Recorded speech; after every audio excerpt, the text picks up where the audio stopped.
చెక్క, లవంగం, మీ ఇంట్లో ఏం స్పైసెస్ ఉన్నా అవన్నీ వేసుకోవాలా చికెన్కి తగినంత.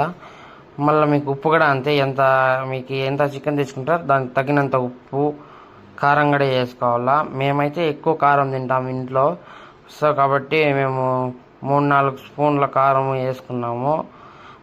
మాకైతే కారం అలవాటే మాకు ఇంట్లో. మళ్ళీ ఒక నిమ్మకాయ ఫుల్ కంప్లీట్గా పిండుకున్నాము. అయినాక ఆయిల్ వేసుకోవాలా. ఇది ఆ వీడియో మిస్ అయిపోయింది, పసుపు వేసుకునేది. పసుపు కూడా వేసుకోవాలా చికెన్కి తగినంత. మళ్ళీ ఆయిల్ వేసుకొని బాగా కలుపుకోవాలా. మంచిగా అల్లం తెల్లగడ్డ పేస్ట్ కూడా మీరు స్టార్టింగ్లో వేసుకోవాలంటే స్టార్టింగ్లోనే వేసుకోవచ్చు, ఎండింగ్లో. మేమైతే ఎండింగ్లో వేసుకున్నాము. బాగా కలిపి మంచిగా కలుపుకోవాలా. కలుపుకొని ఇంకా అప్పటికి కూడా మా డాడీ వచ్చి ఇంకా కారం చాలేదు ఏం చెప్పాడు. మస్తుగా బాగా 5 నిమిషాలు కలిపినాము. ఎందుకంటే అన్ని ముక్కలు కలిసల్లా ఫ్రిడ్జ్లో అర్ధగంట పెట్టాలా. మా ఇంట్లో అయితే ఇది స్టాండ్లు అయితే ఉన్నాయి. సో కరెక్ట్గా అవి అన్నీ గుచ్చుకొని ఒకదానికి 4-5 అట్లా గుచ్చుకోవాలా.